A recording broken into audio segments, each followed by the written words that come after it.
Hey everyone, I hope you're ready and excited for some yoga today. We're gonna do something a little bit different this time. Instead of just focusing on 3 moves and then doing a flow with those 3 moves, we're gonna do one big flow today. We're gonna see some of our old favorite moves and then some moves that we may have never seen before. Before we get started, I just wanted to say that I hope you guys are still doing well. I hope you guys are staying hydrated and finding time for yourself and relaxing a little bit. I will track our workout today on my watch, tell us how many calories we burned, how long it was, and stuff like that. Before I start that, I would just like to say that when I do this flow, I'm going to speed it up a little bit, so if you'd like to take it a little bit slower, you can. I recommend at least 30 seconds in each pose. So let's get started. Ready, set, oh, it'll say set, go. Okay, we're going. All right, let's go. All right, we are gonna start at the end of our mat. We're gonna bring our hands to our heart and we're going to remember to breathe. Let's take one big inhale and exhale. Arms up overhead. And we're going to swan dive forward to a half bend.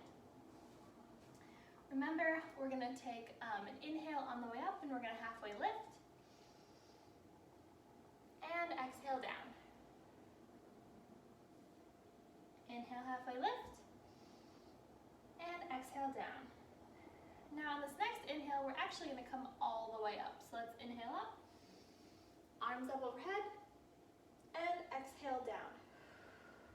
All right, let's have our feet a little bit wider than shoulder width apart for this, the next part. We're gonna kind of get into a little squat in a minute, so that's gonna help us. But let's try that one more time, hands to heart. We're inhaling, bring our arms overhead, and we're gonna swan dive forward down. Inhale, halfway lift. Exhale down. Inhale, halfway lift. Exhale down. And back up all the way one more time. And exhale down. Now with our feet still shoulder width apart, we're gonna come down into a little bit of a half squat, just like so. Our arms are coming up overhead, and this may seem kind of like a chair pose, but it's actually our fierce pose. It's a little bit higher than a chair pose. Our chair pose would be a little bit lower. We're about right here. Let's take one big inhale. And exhale, very nice. We're gonna bring our arms down and we're going to do a forward bend. So let's inhale and forward bend to bring our arms down. Notice that my knees are not locked, but they have straightened. Now we're going to take one more inhale and we're going to exhale down into a wider sumo squat. This is why our feet had to be a little bit wider. In this squat, your hands can be at your heart if that is comfortable for you. You can also choose to put your arms behind your back or wherever it's comfortable. Again, just a reminder that I'm going a little bit faster, so you can always slow this down. Let's take one more inhale and exhale.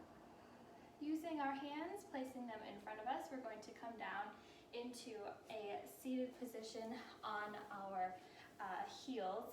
So our knees are bent, and we're going to bring our arms up overhead, inhaling, and we're going to hold one arm.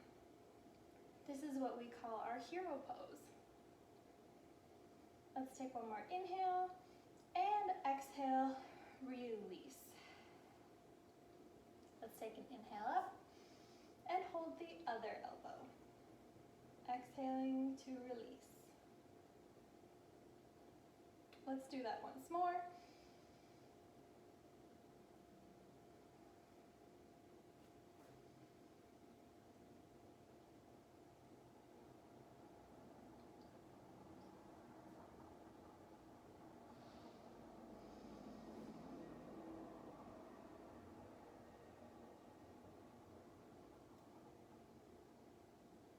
All right, in this next move, we're going to bring our arms straight in front of us into our child's pose. So let's inhale and exhale down into child's pose.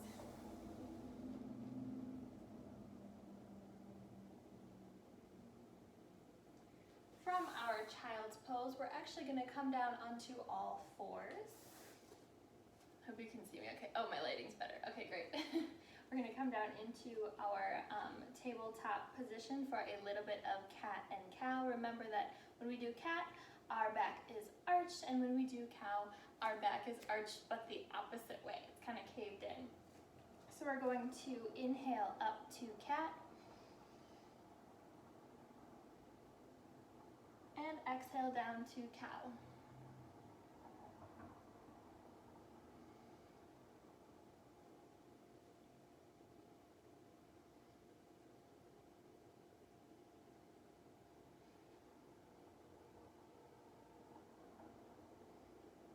From this position, we're going to move to our up dog. So my toes are not curled, they are nice and flat.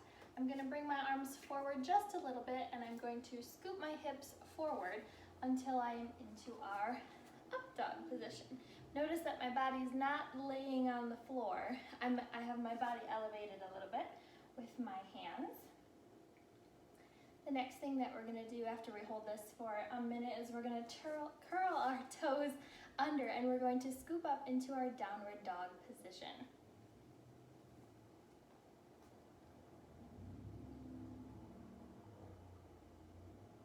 Let's bring our body forward, bring our toes back, and down into that up dog position.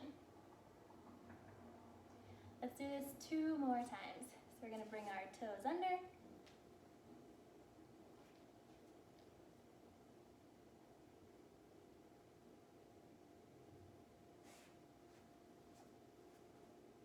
reminder, when you're in that downward dog position, you can always do things like pedaling your heels or lifting a leg or two.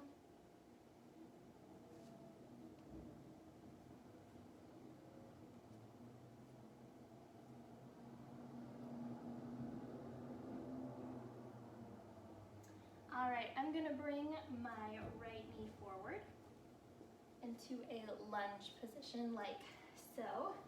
And what I'm gonna do here is I'm gonna do a half triangle. Last time we did a full triangle, but this time I've got my right knee in front. This is my left arm. My left arm is going on the inside of my right foot, and my right arm is coming up. Ooh, don't fall over. And back down. Let's bring that right knee back. Now let's take the left. Let's take that right arm and put it on the inside of the left foot.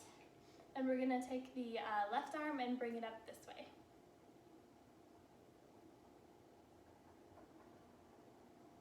All right, let's bring that left foot back into our plank position and hold.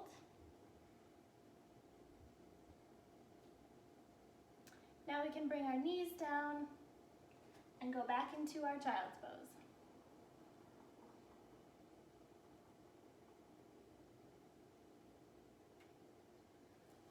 Then from child's pose, we're actually going to transition into being on our back. So if you'd like to, you can come back up into our plank position.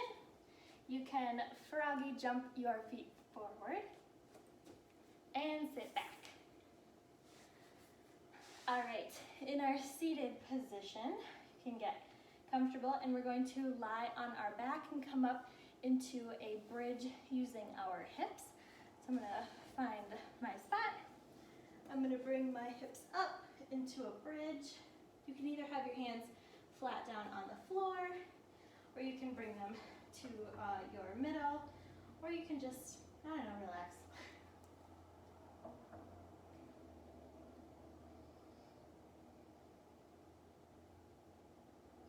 Then we can drop those hips from our bridge position, and from here we're actually gonna stay on our back, but we're gonna bring our legs straight up into the air. So come a little bit closer. We're gonna lay down on our mat, and our legs are gonna come straight up in the air. Toes can be pointed. From here, we're going to flex our feet and point our feet, flex our feet and point. You can do opposite. Again, I'm speeding this up, but you can choose to slow this down. And when you're ready, you can bring your knees into your stomach. You can give them a little bit of a hug. And when you're ready, you can rock forward and take a seated position. At this point, we're going to take just a few breaths, kind of recentering our body because we were just upside down for a little bit. So you can take a few breaths here. You can have your arms down or hands at your heart, wherever is most comfortable for you. But then the final thing that we're going to do is our corpse pose. So usually we do our corpse pose for about 3 to 4 minutes. Remember, our corpse pose is lying down with our back flat on our mat. And we're trying to not use our body very much. We're trying to kind of resist those little urges like itches or coughing or whatever. We're just trying to be very relaxed and be one with ourselves. What I like to do is I choose one song that I find relaxing and I play it, and I just do the corpse pose during the entire song. And when it's done, then that's when I remember I'll say, like, you can start by wiggling your fingers and wiggling your toes, because you don't want to just get up really quickly after doing that because your body was really relaxed. So make sure that you get up nice and slow and you have a very relaxed day. So that's all I have for you right now for our yoga today. Check back tomorrow. We've got another workout coming, and all next week. And I will see you guys next Thursday for another yoga session. So I'll see you later.